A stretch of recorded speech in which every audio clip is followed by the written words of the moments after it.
Hello children, welcome back to my class. अब आज की क्लास में हम क्लास 10th का मैथ्स का चैप्टर 1 रियल नंबर्स करने जा रहे हैं। ये चैप्टर बहुत ही इंपॉर्टेंट है और एक बार आप इसको मेरे साथ कर लोगे तो कोई भी डाउट नहीं रहेगा, क्योंकि मैं आज आपको इसको बहुत ही सिंपल वे में सुपर इजी तरीके से करवाने जा रही हूँ। तो चलिए स्टार्ट करते हैं एंड अपनी नोटबुक्स भी साथ में रखिए और ध्यान से समझिए। चलिए, अब रियल नंबर्स है क्या चीज। देखो बच्चों, हम छोटी क्लास से बहुत तरह के नंबर्स करते आ रहे हैं, जैसे rational numbers, whole numbers, integers, rational numbers, irrational numbers. अब ये रियल नंबर्स क्या चीज है? अब रियल नंबर्स क्या है? बहुत इजी है।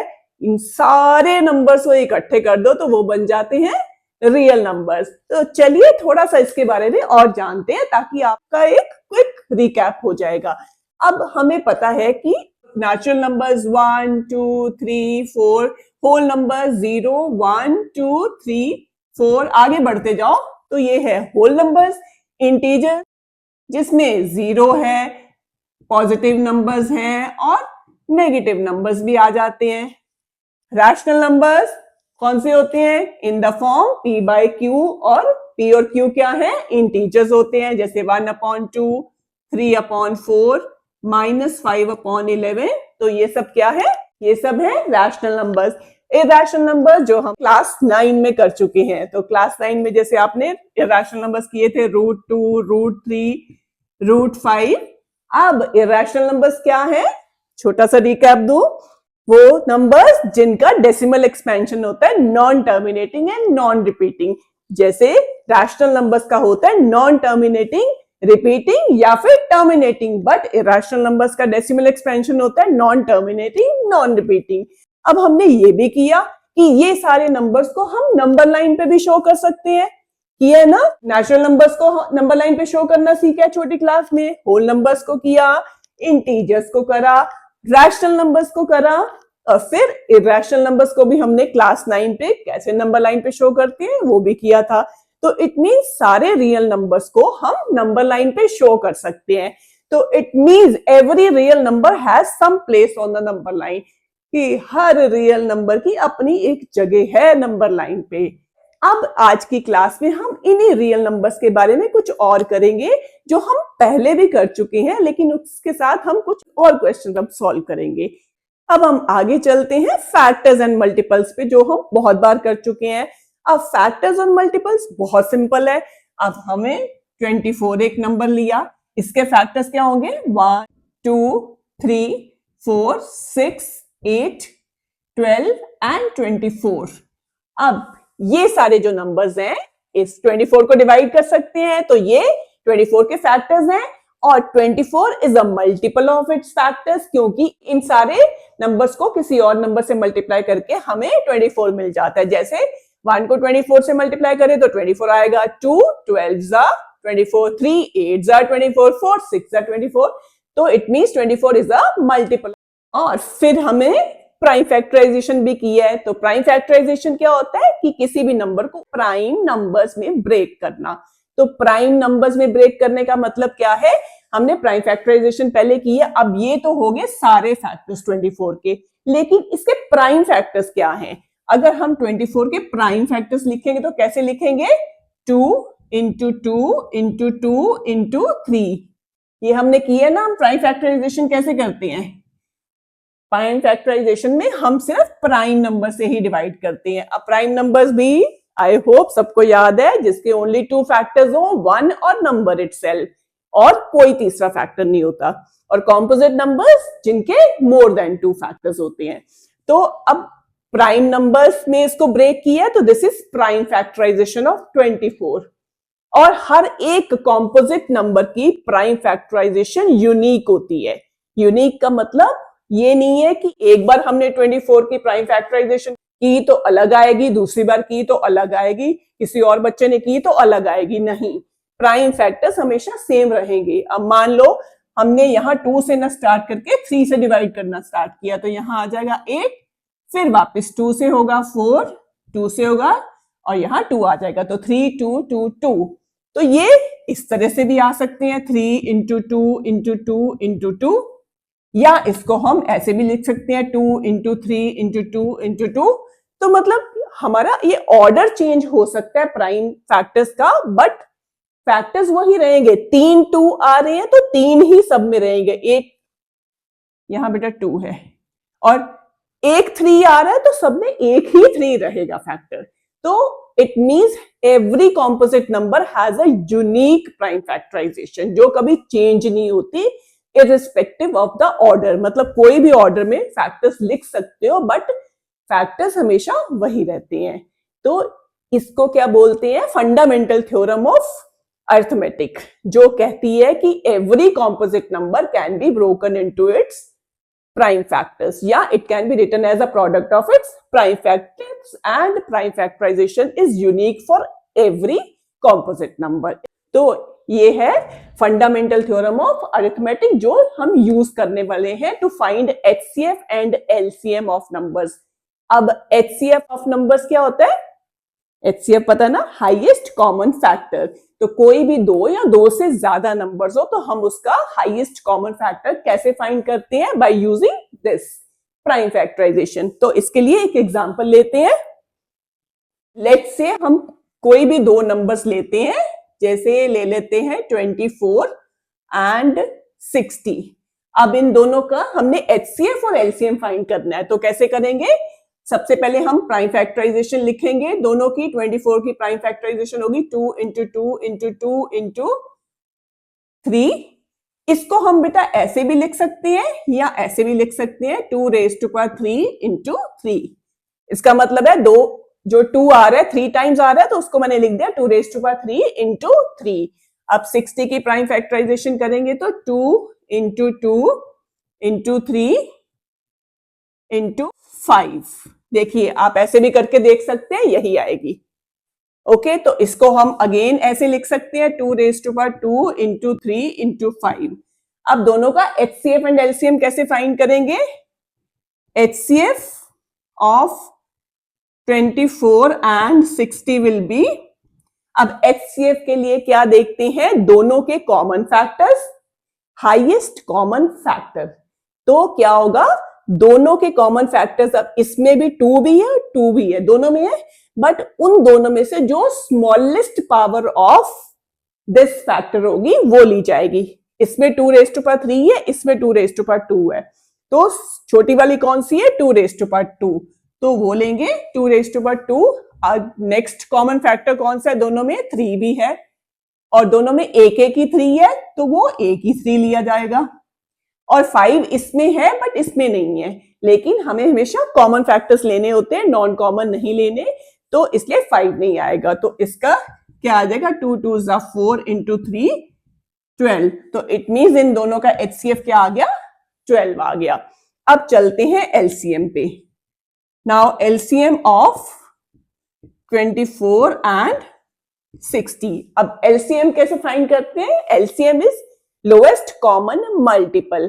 वो कैसे फाइंड करते हैं? अब इसमें हम फैक्टर्स की, दोनों के फैक्टर्स की हाईएस्ट पावर ली जाती है। तो सबसे पहले तो कॉमन वाले देखते हैं। कॉमन वाले हैं, पहले 2 है लेकिन हाईएस्ट पावर कौन सी है? 2 रेज टू पावर 3। तो 2 रेज टू पावर 3 लिया जाएगा इनटू देन 3 है, एक एक 3 है तो हाईएस्ट पावर सिंगल ही है तो इंटू 3। अब जो कॉमन नहीं है, एक में भी है, उसको भी लिया जाएगा। अब उसमें एक ही है तो 5 ही है तो 5 आएगा सिर्फ इंटू 5। सो ये आ जाएगा 2 raise to power 3 is 8 into 3 into 5। Now 8 3 जा 24, 24 5 जा 120। तो इन दोनों का एलसीएम क्या आ गया? 120। तो इस तरह से हम फाइंड कर सकते हैं दोनों का एचसीएफ एंड एलसीएम। तो ये हमने किया है using this fundamental theorem of arithmetic, जिसमें हम प्राइम फैक्टराइजेशन करते हैं, उससे हम फाइंड करते हैं एचसीएफ एंड एलसीएम। अब फिर एक दूसरी चीज हमने पहले भी की हुई है, that is Euclid's division lemma या डिवीजन एल्गोरिदम। ये हम पहले भी यूज करते थे, छोटी क्लासेस से यूज कर रहे हैं। अब वो क्या है, चलिए समझते हैं। पहले हम छोटी क्लासेस में करते थे ना, कोई भी नंबर डिवाइड करते थे तो हम चेक करते थे कि हमारी डिवीजन करेक्ट है या नहीं। वो कैसे चेक करते थे? हम एक फॉर्मूला यूज करते थे, dividend is equals to divisor into quotient plus remainder. ये यूज करते थे ना। तो अगर divisor into quotient plus remainder इसको सॉल्व करके डिविडेंड के इक्वल आ जाता था, तो हमें पता चल जाता था कि जो भी हमने डिवीजन किया हमारा सही है।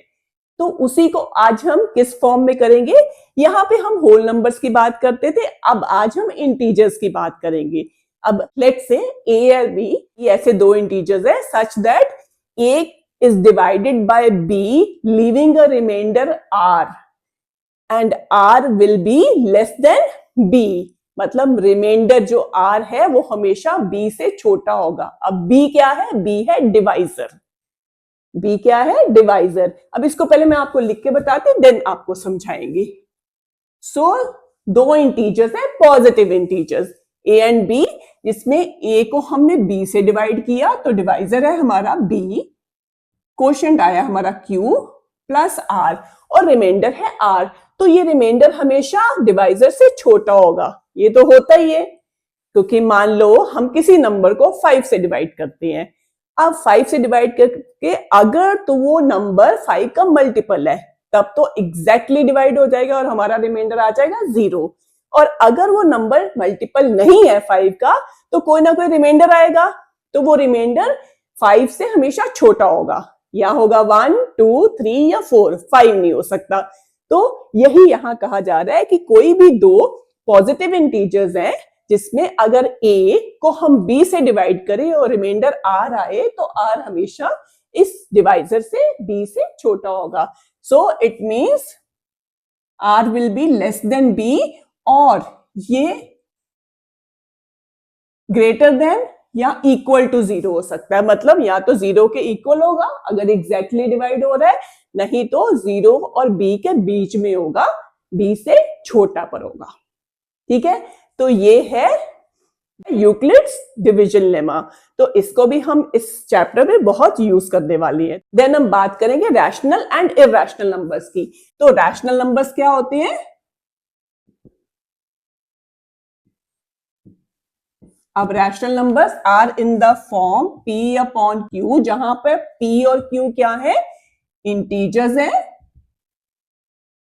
And q is not equal to 0, क्योंकि q तो 0 हो ही नहीं सकता, डिवाइजर जो नीचे है वो 0 तो हो ही नहीं सकता, नहीं तो उसका तो कोई मतलब ही नहीं बनता, ये हमें हमेशा से पता है।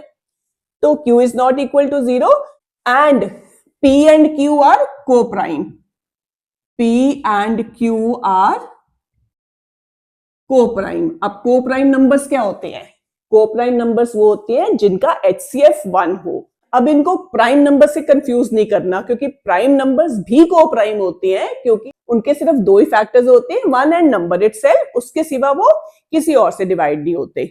बट को प्राइम नंबर्स कॉम्पोजिट वाले भी हो सकते हैं। अब फॉर एग्जांपल मैं आपको एग्जांपल देती हूँ, 8 एंड 15 है। अब 8 के फैक्टर्स क्या हैं? 1, 2, 4 एंड 8, और 15 के फैक्टर्स है 1, 3, 5 एंड 15। अब इन दोनों में कॉमन फैक्टर कौन सा है? ओनली 1, क्योंकि 1 तो सबका फैक्टर है ना। 1 से तो कोई भी नंबर डिवाइड हो जाता है, किसी को भी डिवाइड करो 1 से, नंबर वो आंसर वो सेम नंबर आता है। बट 1 को छोड़ के इन दोनों को कोई भी डिवाइड नहीं कर सकता, मतलब कोई भी ऐसा नंबर नहीं जो सेम नंबर नहीं है जो दोनों को डिवाइड करे। तो ऐसे नंबर्स को हम बोलते हैं को प्राइम नंबर्स। तो P एंड Q आर को प्राइम, मतलब दोनों में कोई भी कॉमन फैक्टर नहीं है एक्सेप्ट 1। और इनका डेसिमल एक्सपेंशन या तो टर्मिनेटिंग होता है या नॉन टर्मिनेटिंग रिपीटिंग होता है। या तो होगा टर्मिनेटिंग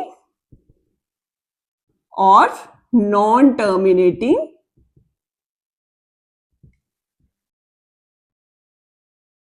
रिपीटिंग।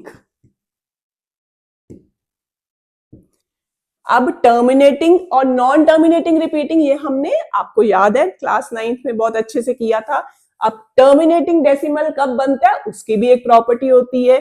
अब P और Q है अगर रैशनल नंबर, अगर Q के फैक्टर्स या तो 2 या 5 आए, ओनली 2 भी हो सकते हैं सारे फैक्टर्स, 5 भी सिर्फ हो सकते हैं सारे फैक्टर्स, या 2 और 5 दोनों हो सकते हैं, इसके सिवा कोई और फैक्टर नहीं होना चाहिए Q का, then that decimal is terminating decimal.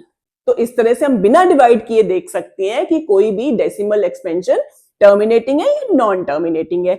आप टर्मिनेटिंग तो पता चल जाएगा या नॉन टर्मिनेटिंग, 2 और 5 फैक्टर्स हैं या 2 अकेले है या 5 अकेले तो टर्मिनेटिंग है, नहीं तो अगर कोई और फैक्टर है तो वो नॉन टर्मिनेटिंग है।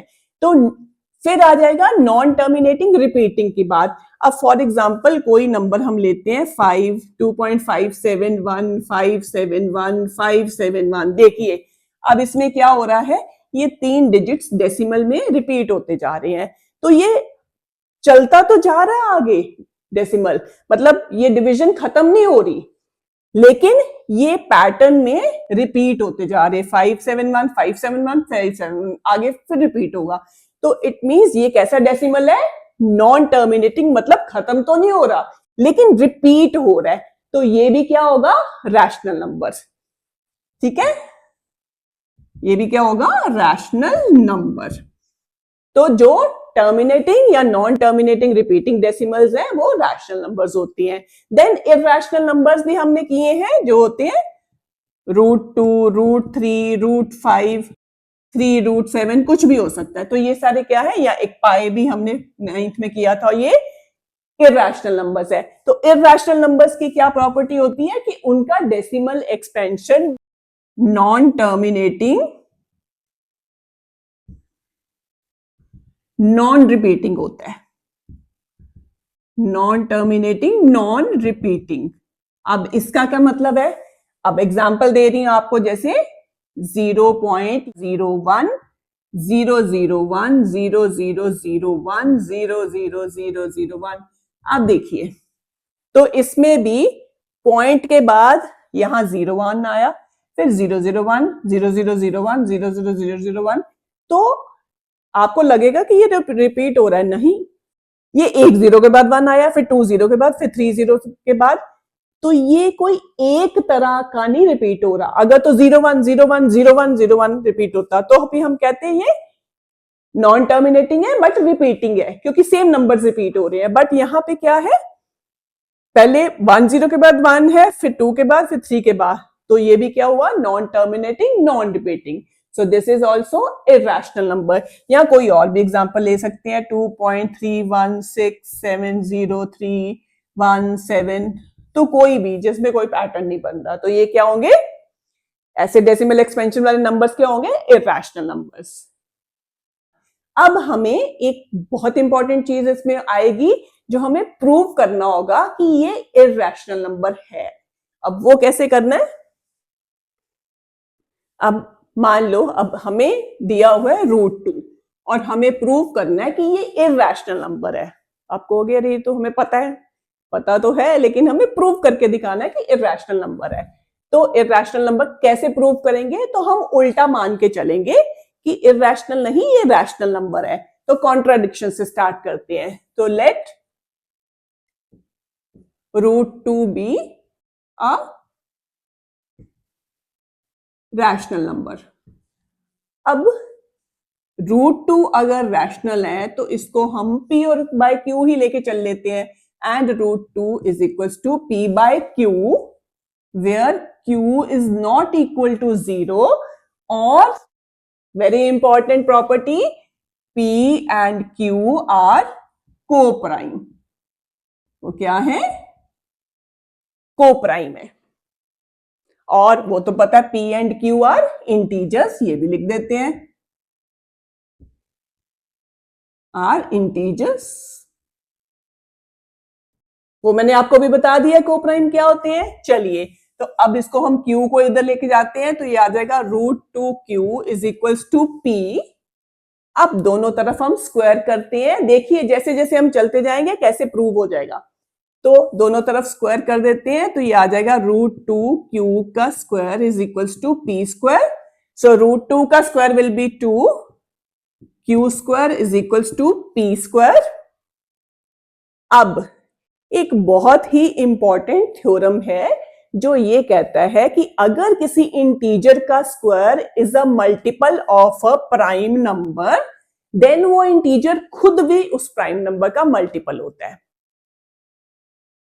फिर से बता रही हूं, if the square of an integer is multiple of a prime number, then that integer is also a multiple of that prime number, या ये भी कह सकते हैं कि अगर किसी इंटीजर का स्क्वायर किसी प्राइम नंबर से डिविजिबल है तो वो इंटीजर भी उस प्राइम नंबर से डिविजिबल होगा।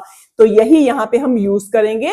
यहाँ पे p square is equals to 2q square, it means p square is a multiple of 2। तो अगर p square 2 का मल्टीपल है तो p भी 2 का मल्टीपल होगा। Therefore let p is equals to, अब कोई भी हम ले लेते हैं a, तो it means p is equals to 2a। तो यहां हम लिख देते हैं reason, if square of an integer is a multiple of a prime number, then that integer is also a multiple of that prime number। ठीक है, सो हमने p ले लिया is equal to 2a, so therefore इसकी value यहां लगाते हैं। So 2q square is equal to p की जगह लगा देते हैं 2a, अब यहां स्क्वायर है तो इसका होल स्क्वायर हो जाएगा। So 2q square is equal to 4a square, 2 को उधर ले जाते हैं, so q square will be equal to 4/2 a square, तो ये आ जाएगा हमारा 2a स्क्वायर। अब देखिए कितनी इंटरेस्टिंग चीज हो गई यहाँ पे हमारा आया था p square is equal to 2q square, मतलब p स्क्वायर 2 का मल्टीपल है, तो ऐसे ही यहां आ गया q square is equal to 2a square, तो क्या हो गया q square is a multiple of 2। तो फिर से वही प्रॉपर्टी यूज होगी कि अगर किसी इंटीजर का स्क्वायर किसी प्राइम नंबर का मल्टीपल होता है तो वो इंटीजर खुद भी उस प्राइम नंबर का मल्टीपल होता है। So that is q is also a multiple of 2। अब p is a multiple of 2, q is a multiple of 2।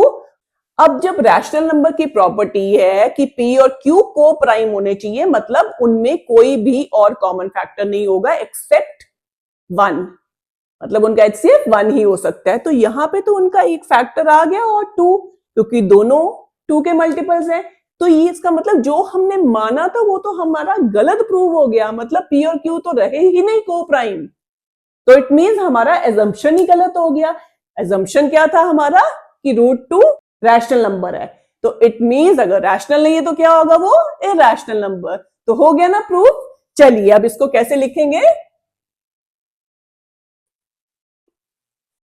as p and q both are multiple of 2, therefore p and q are not co-prime, that is our assumption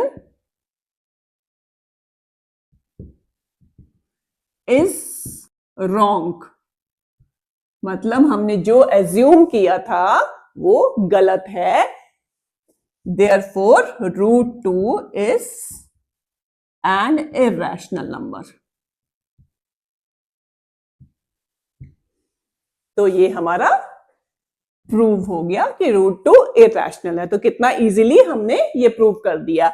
अब इसमें हमने जैसे √2 का example लिया है, इसको बेटा अच्छे से प्रैक्टिस करो, तो एक आपको अगर करना आ जाएगा तो अब कोई भी आपको इरैशनल नंबर प्रूव करना आ जाए तो आप कर सकते हैं इन द सेम वे। यहाँ √3 हो, √5 हो, √7 हो, कोई भी प्राइम नंबर का रूट हो वो आप प्रूव कर सकते हो कि वो इरैशनल नंबर है। सो ये आज हमारा चैप्टर 1 का इंट्रोडक्शन क्लास था। तो आई होप आपको सारे कॉन्सेप्ट्स तो अच्छे से समझ में आ गए हैं। इसके बाद हम आगे एक्सरसाइजेस करेंगे, लेकिन बेटा ये वीडियो यहीं तक होगा क्योंकि आगे करेंगे तो ये वीडियो बहुत लंबा हो जाएगा। तो आई होप आपको इंट्रोडक्शन तो अच्छे से समझ आ गया है, तो कंसेप्ट्स क्लियर होने चाहिए, बस आप इसके नोट साथ साथ बनाते जाइए और हर चीज की प्रैक्टिस करते रहिए। आई एश्योर यू कि मार्क्स तो कहीं नहीं जाएंगे। और प्लीज सिर्फ ये वीडियो देख के मत जाइए, please click the like button और कमेंट्स में लिखिए कि आपको ये क्लास कैसी लगी और कितना आपको समझ में आया। अगर कोई भी डाउट है, do right in comment section, I will answer your questions. And if you like my video, do subscribe and share with your family and friends. Thank you, बच्चों।